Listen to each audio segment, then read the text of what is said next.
জীবনের সমস্ত ক্লান্তি ভুলে গিয়ে পরিবার প্রিয়জন অথবা বন্ধু বান্ধবদের নিয়ে এরকম একটা ছোট্ট গ্রামে একটা লাক্সারি রিসর্টে এসে একটা ছোট্ট উইকেন্ড কাটিয়ে যাওয়ার স্বপ্ন কিন্তু আমরা সবাই দেখি আর খোঁজ করি এরকম একটা জায়গা যেখানে শহরের কোলাহল থেকে দূরে আপনারা চলে আসতে পারেন প্রকৃতির কোলে একটু শান্তির খোঁজে। এরকমই একটা রিসর্টের খোঁজ আমি আজকে এই ভিডিওয়ে আপনাদের দেবো, যেখানে আপনারা লাক্সারি কটেজ পাবেন, সাথে প্রাইভেট পুল পাবেন, তার সাথে আছে বিশাল বড় একটি সুইমিং পুল, সামনে দিয়ে বয়ে গেছে এত সুন্দর নদী। আর এছাড়াও পেয়ে যাবেন হাইকিং এর জন্য একটা সুন্দর ছোট্ট গ্রাম। কোথায় রয়েছি আমি সেটা জানার জন্য ভিডিওটা কিন্তু শেষ অবধি দেখতে হবে। তাই ভিডিওটা স্কিপ না করে অবশ্যই শেষ অবধি দেখবেন, আর যদি ভালো লাগে অবশ্যই লাইক করবেন। আর যদি আমার চ্যানেলে নতুন এসে থাকেন আমার চ্যানেলটা অবশ্যই সাবস্ক্রাইব করবেন। থাম্বনেল দেখে আপনারা সবাই বুঝেই গেছেন যে আমি এখন রয়েছি বিজনবাড়িতে। বিজনবাড়ির একটা ব্র্যান্ড নিউ রিসর্টে কিন্তু আমি এসেছি, যেখানে এখনো অবধি 3টে লাক্সারি কটেজ ওয়ার্কিং, বাকি প্রিমিয়াম কটেজগুলো এখনো তৈরি হচ্ছে। তবে এই লাক্সারি কটেজগুলো দেখতে পাচ্ছেন আমার পেছনেই রয়েছে, এগুলো কিন্তু অলরেডি ওয়ার্কিং এবং গেস্টদের জন্য ওপেন করে দেওয়া হয়েছে। শিলিগুড়ি অথবা এনজিপি থেকে রিজার্ভ গাড়ি করে আপনারা বিজনবাড়ি আসতে পারেন। আর যদি আপনারা শেয়ার গাড়িতে আসতে চান তাহলে শিলিগুড়ি থেকে 2টো কি 3টে গাড়ি ছাড়ে বিজনবাড়ির জন্য সারাদিনে। শিলিগুড়ির যে বিসর্জন ঘাট আছে সেই বিসর্জন ঘাটের অপোজিটে ট্যাক্সি স্ট্যান্ড থেকে আপনারা শেয়ার গাড়ি পেয়ে যাবেন বিজনবাড়ি মার্কেটের জন্য।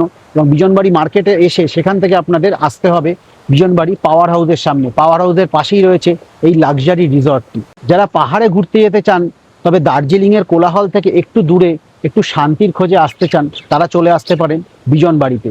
দার্জিলিং থেকে মাত্র 1.5 ঘন্টার দূরত্বেই রয়েছে বিজনবাড়ির এই ছোট্ট গ্রামটি, যেখানে আপনি পেয়ে যাবেন এরকম লাক্সারি কটেজ। আমি আপনাদের সাজেস্ট করব যে শিলিগুড়ি অথবা এনজিপি থেকে অথবা দার্জিলিং থেকে আপনারা রিজার্ভ গাড়িতে আসবেন। যদি 3 থেকে 4 জন থাকে তাহলে অবশ্যই রিজার্ভ গাড়িতে আসবেন আর বড় গাড়িতে আসবেন।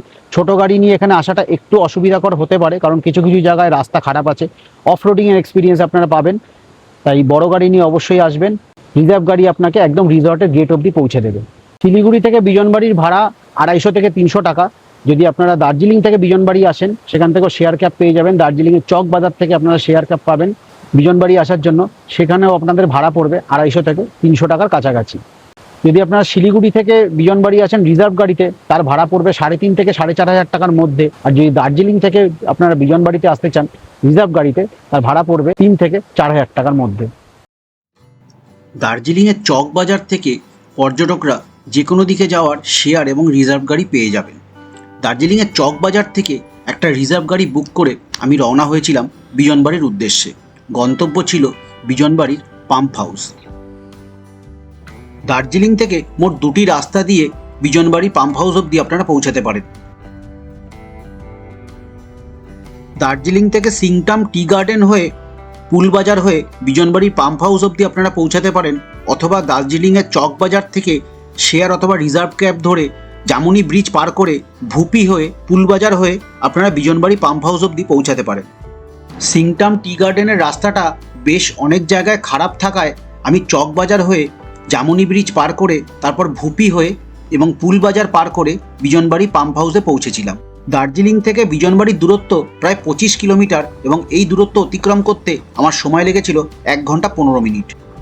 জামুনি নদীর ওপর ব্রিজটি পার করার সময় আমি দেখতে পেয়েছিলাম মহাদেবের একটি বিশাল বড় মূর্তি। যারা এনজিপি অথবা শিলিগুড়ি থেকে বিজনবাড়ি পৌঁছাবেন তারা কার্শিয়াং হয়ে ঘুম স্টেশনের পাশের রাস্তা ধরেও বিজনবাড়ি পৌঁছাতে পারেন। এতে আপনাদের সময় লাগবে প্রায় 3.5 ঘন্টা। অথবা সেবক রোড ধরে কালিম্পং হয়েও আপনারা বিজনবাড়ি পৌঁছাতে পারেন। এতে আপনাদের সময় লাগবে প্রায় 4 ঘন্টার কাছাকাছি। আমি সন্ধ্যে 5:30 নাগাদ বিজনবাড়ির ব্র্যান্ড নিউ রিসর্ট জান্নাত দ্য হেভেনে পৌঁছেছিলাম। রিসর্টটি তখনও পুরোপুরি তৈরি হয়নি। এখানে মাত্র 3টি লাক্সারি কটেজ ওপেন করা হয়েছিল পর্যটকদের জন্য। তার মধ্যেই একটি কটেজে আমার থাকার ব্যবস্থা করা হয়েছিল। আমাকে থাকার জন্য একটি ব্র্যান্ড নিউ ডুপ্লেক্স কটেজ দেওয়া হয়েছিল। ডুপ্লেক্স কটেজটি যথেষ্ট বড় ছিল এবং একদম পরিষ্কার পরিচ্ছন্ন ছিল। এই কটেজে একটি ওপেন আলমিরা ছিল এবং তার সাথে ওপেন শু র্যাকও ছিল। কটেজে একটি কিং সাইজ বেড ছিল এবং তার দুপাশে 2টি সাইড টেবিল ছিল এবং সামনে একটি ছোট টেবিল ছিল। রুমে একটি এলইডি লাইট ছিল এবং এসি ছিল। রুমে একটি ওয়ার্ক ডেস্ক ছিল এবং তার সাথে একটি চেয়ারও ছিল। রুমের ওপরের ফ্লোরে যাওয়ার জন্য একটি ছোট্ট সিঁড়ি ছিল। এই ডুপ্লেক্স কটেজের উপরের ফ্লোরেও শোয়ার জন্য একটি বড় মাপের বেড ছিল এবং এই বেড থেকে সরাসরি পাহাড়ের ভিউ পাওয়া যায় এবং নিচের বেড থেকে পাওয়া যায় নদীর ভিউ। প্রত্যেকটি ডুপ্লেক্স কটেজে 4 থেকে 6 জনের থাকার ব্যবস্থা আছে এবং এর সাথে 3 বেলার খাওয়া দাওয়াও ইনক্লুডেড আছে। এই ডুপ্লেক্স কটেজগুলির ভাড়া প্রতিদিন 8 থেকে 10,000 টাকা হয়ে থাকে। ডুপ্লেক্স কটেজের বাইরেই রয়েছে প্রাইভেট পুল। প্রত্যেকটি ডুপ্লেক্স কটেজের সাথে এই প্রাইভেট পুল অ্যাটাচড রয়েছে এবং প্রাইভেট পুলের সামনেই রয়েছে রঙ্গিত নদীর মন মুগ্ধ করা ভিউ। এই ডুপ্লেক্স কটেজগুলি ছাড়াও এই রিসর্টে রয়েছে প্রাইভেট ভিলা। এছাড়াও এই রিসর্টে রয়েছে পার্সোনালাইজড কিচেন, যেখানে ভেজ এবং ননভেজ সেকশন আলাদা করা রয়েছে। বিজনবাড়ির এই লাক্সারি কটেজে এক অদ্ভুত শান্তির অনুভূতি পেয়েছিলাম আমি। সম্পূর্ণ কটেজটি কিন্তু অত্যন্ত পরিষ্কার পরিচ্ছন্ন ছিল এবং এই কটেজের ওয়াশরুমটিও যথেষ্ট বড় এবং পরিষ্কার পরিচ্ছন্ন ছিল। ওয়াশরুমে একটি বড়সড় শাওয়ার এরিয়া, ওয়েস্টার্ন টয়লেট এবং ওয়াশ বেসিন ছিল। রিসর্টে পৌঁছানোর পর আমাকে ওয়েলকাম স্ন্যাক্স হিসাবে ওয়াই দিয়েছিল। ওয়াই খেয়ে আমি বেশ কিছুক্ষণ রিসর্টের চারিপাশে ঘুরে বেরিয়েছিলাম।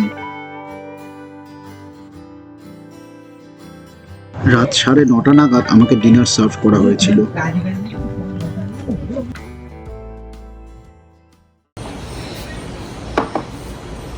Chicken rice dal dal fry aloo bhaji your tissue paper toothpick this is for thank you. the most purpose.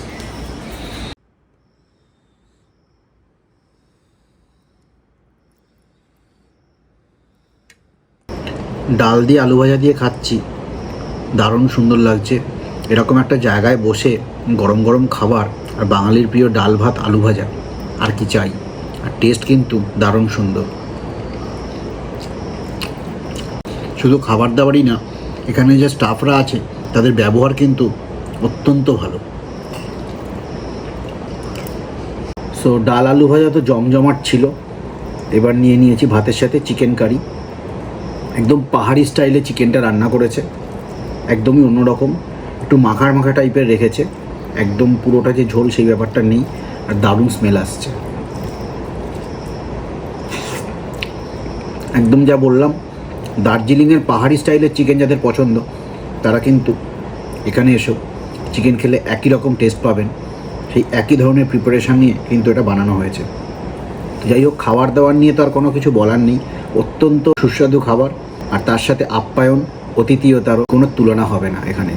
আমি এখানে বসে ডিনার করছি আর বাইরে নদী বয়ে যাচ্ছে, বাইরের থেকে নদীর আওয়াজ ভেসে আসছে, আর তার সাথে কানে আসছে ঝিঝি পোকার আওয়াজও। অদ্ভুত অভিজ্ঞতা। এই জিনিস কিন্তু এখানে না এলে আপনারা অভিজ্ঞতা করতে পারবেন না। খাওয়া দাওয়া শেষ করে আমি বেশ অনেকক্ষণ সময় কাটিয়েছিলাম পুল সাইডে। চারিদিকে শুধু অন্ধকার আর নিস্তব্ধতা, আর সেই নিস্তব্ধতা চিরে কানে ভেসে আসছিল অসংখ্য ঝিঝি পোকার ডাক, সাথে ছিল রঙ্গিত নদীর কলরব।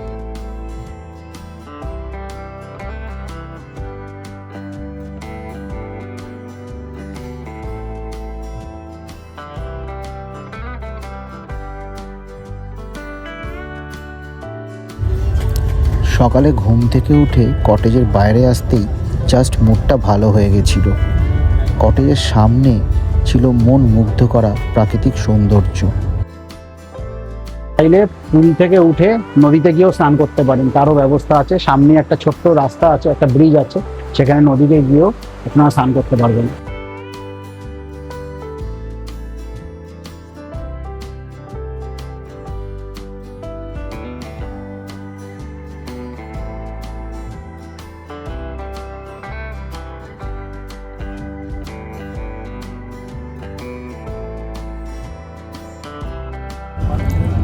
আমার কাছে তখন 3টে অপশান ছিল স্নান করার: প্রাইভেট পুল, সুইমিং পুল অথবা রঙ্গিত নদী।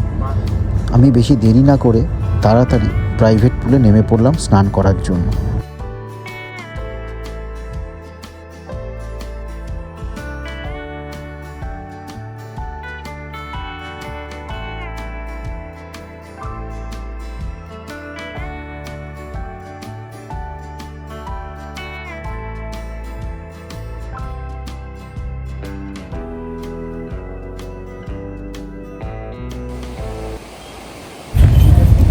প্রাইভেট পুলে বেশ কিছুক্ষণ সময় কাটিয়ে আমি পৌঁছালাম রঙ্গিত নদীর তীরে। সেখান থেকে একটি ছোট্ট ব্রিজ পেরিয়ে পৌঁছে গেলাম পাহাড়ের অপর দিকে।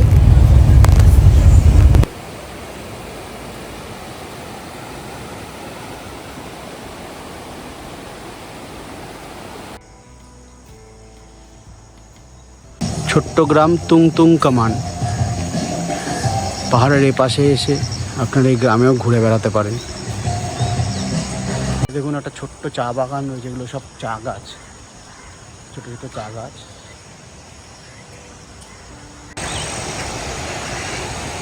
দেখুন কি সুন্দর পাথরের উপরে উঠে বসে আছে। এটা হচ্ছে আমার কটেজ, যেটা আমি রয়েছি। আর এর পাশে আরও এই দুটো কটেজ আছে। তার পাশে আছে সুইমিং পুল। সুইমিং পুলটা কত বড় দেখুন। এটা হচ্ছে পুরো পুলটা, আর এইটা হচ্ছে কিড সেকশন। আর ঠিক আমাদের রিসর্টের পাশ থেকে এরকম একটা জায়গা রয়েছে, যেখান থেকে এত জোরে এত ফোর্সে পাহাড়ের ওপর থেকে জলটা বেরোচ্ছে আর চলে যাচ্ছে এই নদীতে।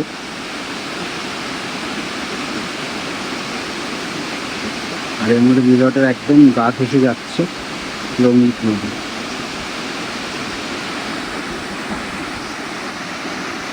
আমি নদী পার হয়ে পরে চলে এসেছি, এখন যাচ্ছি শিব মন্দিরে। কি অদ্ভুত সুন্দর দেখুন চারিপাশটা।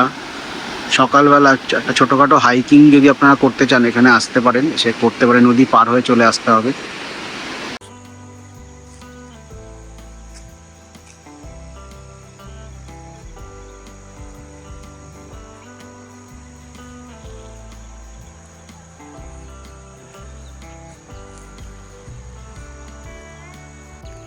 ए चिलाउने पैजल भन्छ, चिलाउने भन्छ।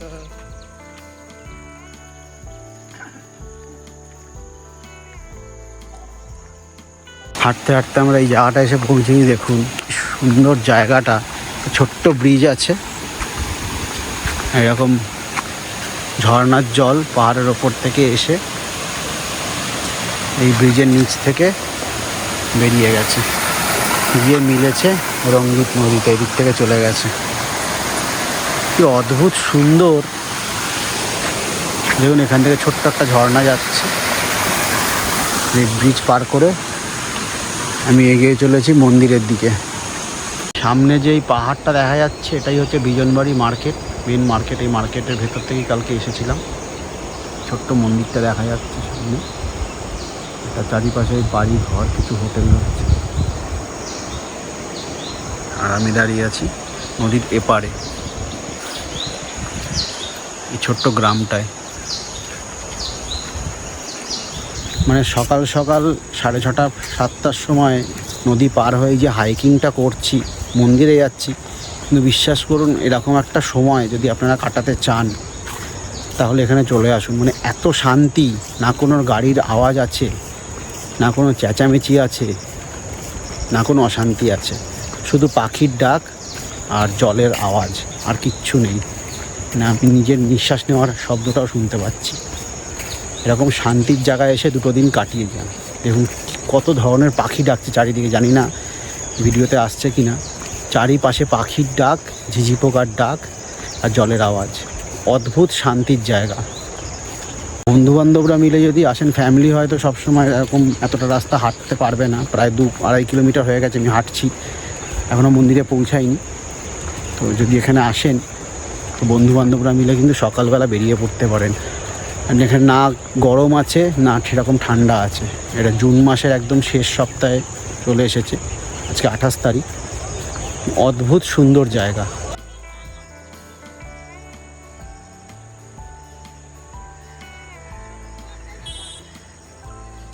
হাঁটতে হাঁটতে এখন আরেকটা গ্রাম পেরোচ্ছি।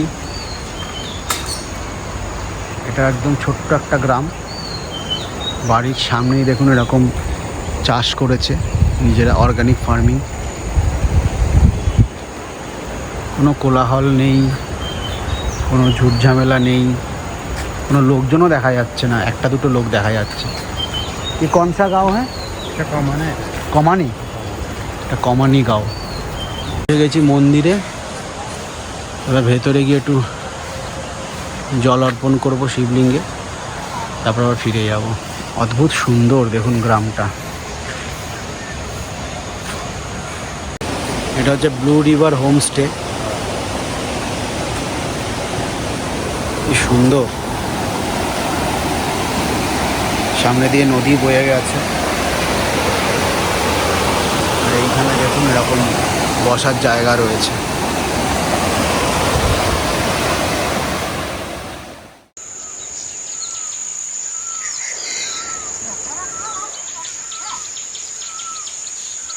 Hello hello.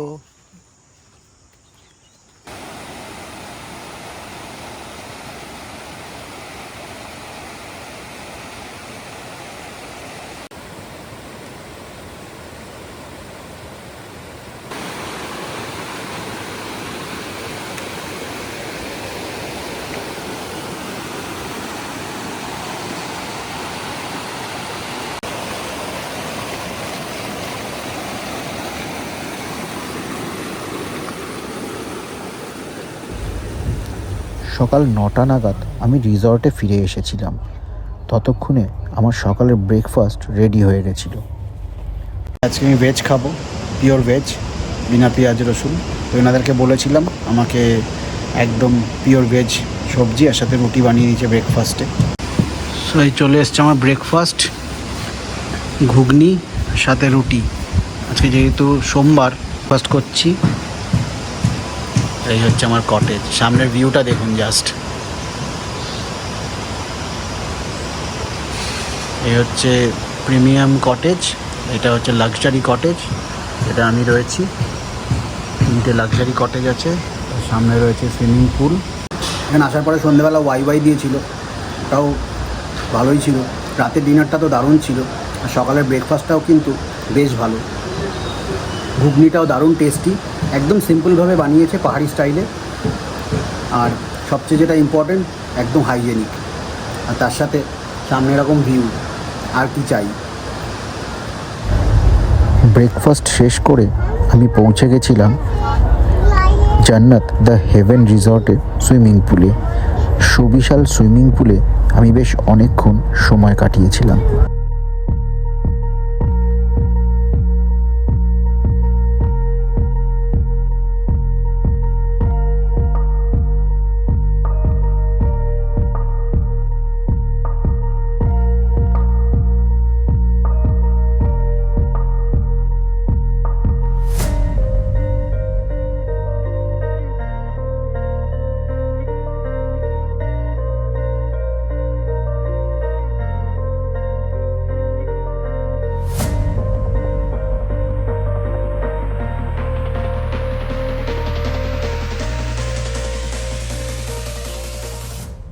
সো অবশেষে আমি চেক আউট করছি এই ব্র্যান্ড নিউ লাক্সারি রিসর্ট থেকে। আশা করছি ভিডিওটা আপনাদের ভালো লেগেছে। যদি ভালো লাগে থাকে ভিডিওটা অবশ্যই লাইক করবেন আর চ্যানেলটা সাবস্ক্রাইব করবেন। আর এই রিসর্টের সব ডিটেলস আমি ডেসক্রিপশন বক্সে দিয়ে দিয়েছি, contact details, Google map location সব দিয়ে দিয়েছি। আপনারা চাইলে বুকিং করতে পারেন, চলে আসতে পারেন, আচ্ছা কাটিয়ে যেতে পারেন ছোট্ট একটা উইকেন্ড প্রকৃতির কোলে। আপনাদের সাথে খুব শিগগিরই দেখা হবে একটা নতুন ভ্রমণ কাহিনীর সাথে, একটা নতুন ভিডিওয়ে। ততক্ষণ দেখতে থাকুন ট্রিপ টু ওয়াচ, আর সঙ্গে থাকুন। Thank you for watching, by.